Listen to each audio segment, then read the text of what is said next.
Assalamualaikum warahmatullahi wabarakatuh. Halo sahabat BP Batam, kembali kami hadir dalam program Ngobras, Ngobrol bareng Humas edisi Ramadan. Bersama saya Cindy Claresta, pada episode kali ini kita akan membahas seputar ceramah agama yang akan disampaikan oleh Ustadz Dery Sulaiman dengan tema Dunia Sementara, Akhirat Selamanya. Assalamualaikum Ustadz, bagaimana kabarnya? Bagaimana kabar Ustadz? Alhamdulillah. Alhamdulillah baik. Sebelumnya terima kasih Ustadz sudah berkenan hadir dalam episode Ngobras kali ini. Baik sahabat BP Batam, untuk itu langsung saja kita dengarkan bersama tausiah agama yang akan disampaikan oleh Ustadz Dery Sulaiman dengan tema Dunia Sementara, Akhirat Selamanya. DSAS, nah itu tagline saya itu ya, Dunia Sementara Akhirat Selama-lamanya. Sering orang bertanya, kenapa Bang setiap dakwah, ceramah selalu bilang dunia sementara akhirat selamanya. Bahkan lagu-lagu saya itu ya, judulnya itu semua itu. DSAS 1, DSAS 2, DSAS 3, sekarang udah sampai DSAS 5. Subhanallah. Jadi kalau kalian pengen kepoin, lihat di YouTube saya, Dery Sulaiman sahabat. Jangan lupa di subscribe ya. Ya. Jadi sahabat sekalian, alhamdulillah kita mesti memahami bahwasanya dunia ini bukanlah tempat tinggal kita. Ya, tapi dunia adalah tempat meninggal. Dunia adalah tempat yang akan kita tinggalkan. Ya. Dunia ini sengaja Allah ciptakan untuk kita manusia, tapi kita diciptakan oleh Allah Ta'ala bukanlah untuk dunia ini. Nah, terus kita pahami. Ya. Dunia ini keperluan kita, tapi maksud hidup kita untuk apa? Untuk menyempurnakan agama sehingga kita bisa bahagia selama-lamanya di akhirat.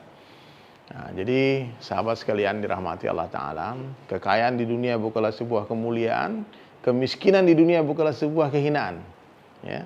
Allah Subhanahu wa taala jelaskan dalam firman-Nya di surat Al-Mulk itu jelas, itu semua kita hafal ayatnya. Alladzi khalaqal mauta wal hayata liyabluwakum ayyukum ahsanu amala. Sengaja aku menciptakan kematian dan kehidupan untuk apa? Untuk menguji manusia.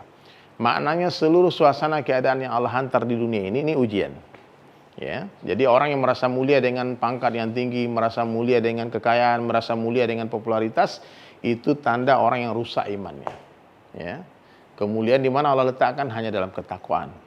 Jadi Mas Indi ya, ada orang kampung, dia tak cantik, tak tampan, tak rupawan.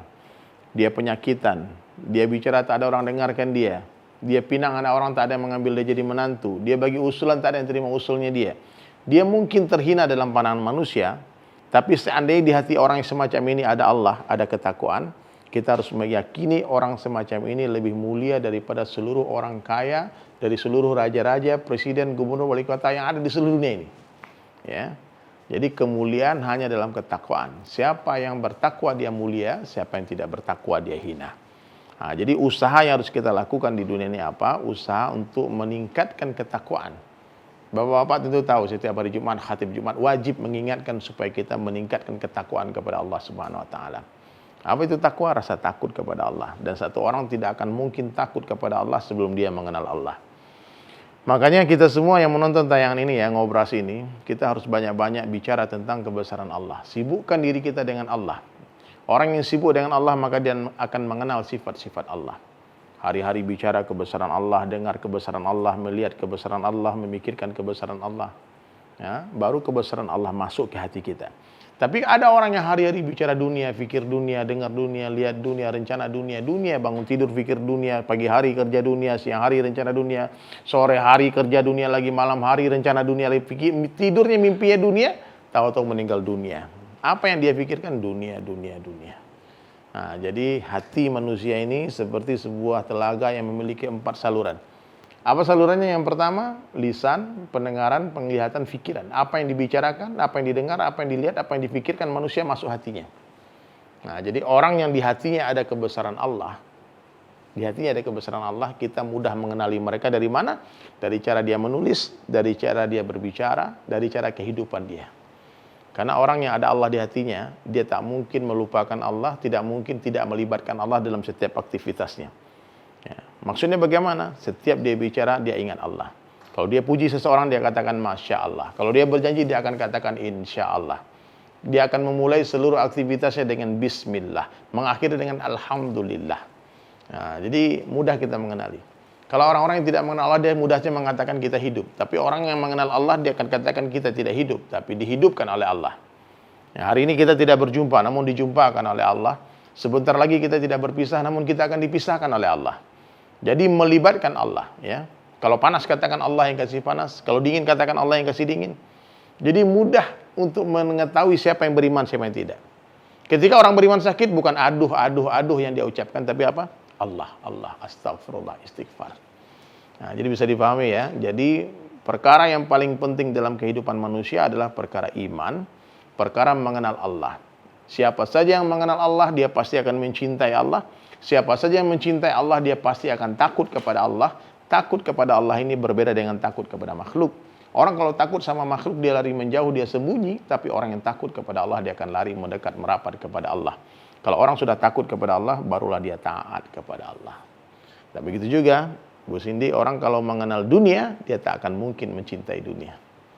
Kenapa? Dunia memang tempat tipu daya, fata morgana, kenikmatan yang sedikit. Dunia ini nikmat yang sedikit. Mana kalau dunia ini banyak, menyusahkan.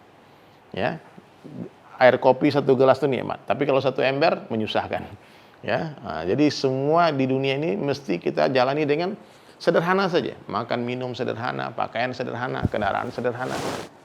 Simple life, simple problem. Itulah yang diajarkan Islam. Itulah yang diajarkan oleh baginda Rasulullah SAW. Sederhana semua. Semakin sederhana kehidupan seseorang, semakin bahagia dia. Jadi nikmatnya Islam bisa dirasakan di dalam kesederhanaan. Begitu. Ada lagi yang mau ditanya? Kita sudah merangkum beberapa pertanyaan dari sahabat jadi BP Batam. Saya jelaskan udah banyak pertanyaan terjawab. Sudah nih, sebelumnya sudah kita persiapkan ini Ustadz pertanyaan Ya dari Allah, sahabat hidayah. BP Batam. Baik Ustadz, yang pertama begini Ustadz, ketika seseorang berniat untuk hijrah, perlukah dia meninggalkan lingkungan lamanya? Soalnya kan kadang-kadang kita sering mendengar nih Ustadz atau melihat seseorang sudah hijrah kembali lagi ke kehidupan sebelumnya Ustadz. Iya. Jadi di dunia ini kan ada tarik menarik. Kalau sekiranya kita mampu menarik orang untuk berhijrah bersama kita, kita tetap di sana dan ajak mereka hijrah. Tapi sekiranya kekuatan lingkungan itu lebih kuat daripada kita, maka kita pergi meninggalkan lingkungan itu. Karena manusia ini punya musuh. Musuh manusia ini 2. Yang pertama di dalam dirinya, yang kedua di luar dirinya. Paham? Musuh manusia yang pertama di dalam dirinya itulah hawa nafsu kita sendiri, syahwat kita. Yang kedua di luar diri kita, inilah iblis laknatullah alaih dan lingkungan yang buruk. Ya, makanya ketika lingkungan yang buruk ini sebetulnya tidak separah, tidak seberbahaya nafsu kita sendiri. Jadi kalau orang niatnya sudah ikhlas, kalau seorang itu dia betul-betul ingin hijrah, dia lingkungan yang buruk tidak akan bisa mengesankan dia. Ketika satu orang telah berzikir kepada Allah Subhanahu wa taala, dia hidup dalam panah Allah. Orang yang tidak berzikir mati. Seekor ikan yang hidup meskipun dia dalam lingkungan suasana yang air asin, dia tidak asin, dia tak terkesan. Nah, tapi ketika mati itu ikan, dia langsung asin. Nah, jadi kalau teman-teman ada niat dakwah, ya kayak saya dulu kan di Bali, saya kenal dakwah di Bali. Ketika saya mulai masuk masjid, saya bilang sama guru saya mau tinggalkan Bali, saya mau pergi ke tempat orang baik-baik di pesantren. Apa kata guru saya? Tidak. Dakwah ini seperti siraj munira, lentera yang menerangi. Tak mungkin lentera takut dengan kegelapan. Yang ada lentera akan menerangi tempat itu. Datang ke tempat gelap dan menerangi tempat itu. Nah, jadi sekiranya kita ada cahaya, sekiranya kita ada fikir dakwah, tak perlu meninggalkan suasana lingkungan yang buruk tadi. Insya Allah dengan adanya kita di sana hijrah, semua lingkungan akan berubah menjadi baik semua. Tapi ketika kita belum ada kekuatan untuk mempengaruhi orang lain, maka kita keluar dulu dari lingkungan itu sementara dan untuk kembali lagi ke sana. Jadi bukan meninggalkan orang-orang yang lalai ini ya. Ya, saya bilang sama teman-teman musisi hijrah ya, kalian jangan tinggalkan musik. Kenapa? Kalau kalian tinggalkan musik, siapa yang berdakwah kepada para musisi? Ya, kalian sudah pergi dari lingkungan mereka. Hai pedagang-pedagang, jangan kalian tinggalkan perdagangan kalian. Maksud Allah beri kalian hidayah supaya kalian berdakwah kepada para pedagang. Ada teman saya pejabat, dia bilang saya mau hijrah bang, saya mau berhenti jadi pejabat, saya nggak mau lagi jadi wali kota bu. Jangan, Allah bisa beri kamu hidayah sebelum kamu jadi pejabat tinggi. Nah, tapi kenapa Allah beri kamu hidayah setelah kamu jadi pejabat? Supaya kamu menggunakan jabatanmu untuk berdakwah. Nah, jadi itu intinya. Kalau kita ada niat dakwah, nggak perlu pergi meninggalkan lingkungan. Tapi kalau kita memang niat untuk jadi ahli ibadah saja, itu nggak ada kekuatan. Kita harus pergi menyendiri, masuk hutan, ke kampung, pesantren, bergaul dengan orang-orang baik, insya Allah. Begitu kurang lebih. Baik Ustadz. Ngomong-ngomong soal hidayah Ustadz, apakah sebenarnya hidayah itu datang dengan sendirinya atau harus kita usahakan Ustadz? Hidayah ini ibarat ini loh, siaran radio. Ya. Orang bilang radio nggak siaran katanya. Padahal radio ini siaran 24 jam. Tapi ada sebagian orang mendengar radio, sebagian orang tidak. Kenapa? Ada sebagian orang itu tune-nya itu bagus. Dia di gelombang yang tepat sehingga dia mendengar siaran 24 jam. Satu orang salah, gelombangnya satu, frekuensi dia hilang, itu nggak dengar suaranya. Jadi sebetulnya hidayah itu telah Allah hantarkan, Allah turunkan banyak nabi-nabi, 124 ribu orang nabi sebagai penunjuk kita, dan ditutup oleh baginda Rasulullah SAW. Dan hidayah yang paling terdahsyat itu Al-Quran. Ya, Al-Quran sudah ada. Al-Quran itu cahaya dari luar. Ya. Dakwah itu cahaya dari luar.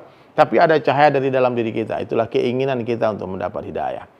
Seterang apapun matahari ya, tapi kalau orang yang tidak ingin melihat, dia tutup matanya, maka dia akan katakan gelap. Ya, dia akan katakan gelap.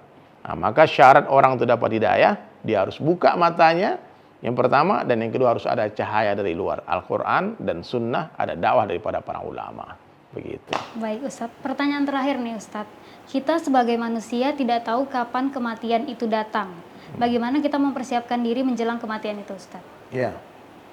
Allah telah pastikan kematian itu kedatangannya, pasti datangnya. Namun Allah rahasiakan waktunya, tempatnya, caranya. Tapi clue-nya Allah bagi tahu, bagaimana hidupmu, begitulah matimu. Jadi orang yang sibuk dakwah, sibuk ibadah, sibuk berzikir, insya Allah dia akan mati dalam dakwah, mati dalam kebaikan-kebaikan. Begitu juga orang yang sibuk maksiat, kemungkinan besar mati dalam maksiat. Nah, maka untuk mempersiapkan kematian itu, sempurnakan iman, sempurnakan amal, hidupkan sunnah Nabi. Yang penting sholat dijaga nih. Sahabat semua ya, jangan tinggalkan sholat laki-laki 5 waktu berjamaah di tempat azan dikumandangkan. Kemudian zikir dihidupkan, ta'lim, banyak-banyak guru, banyak-banyak hadir ke majelis ilmu, akhlak diperbaiki, hati ditawadukkan, jangan sombong, lalu luruskan niat ikhlas karena Allah. Dan yang terakhir, banyak-banyak zikrul maut, sering-seringlah berziarah ke pemakaman. Lihat di sana kuburan tak sama panjangnya, maknanya siapa saja bisa mati tiba-tiba, siapa saja bisa mati dalam keadaan apa saja. Dia tidak mencari orang tua, tidak mencari orang sakit. Maka buat persiapannya, mumpung kita masih di atas tanah. Karena sebentar lagi tanah yang di atas kita. Ya, dunia sementara, akhirat selama-lamanya. Jazakallah khair, semoga bermanfaat obrolan ini dan menjadi asbab hidayah. Baik Ustadz, terima kasih banyak Ustadz atas Ya, tausiahnya. sama-sama Mas Cindy. Semoga apa yang disampaikan dapat bermanfaat dan dapat menjadi pencerahan Amin, untuk ya kita Rabb. semua. Amin. Amin amin ya rabbal alamin. Baik sahabat BP Batam, dengan berakhirnya tausiah agama yang akan disampaikan oleh Ustadz Dery Sulaiman, saya Cindy Claresta beserta kru yang bertugas pamit mohon undur diri. Jangan lupa untuk like, komen, dan subscribe channel YouTube Badan Pengusahaan Batam. Wassalamualaikum warahmatullahi wabarakatuh.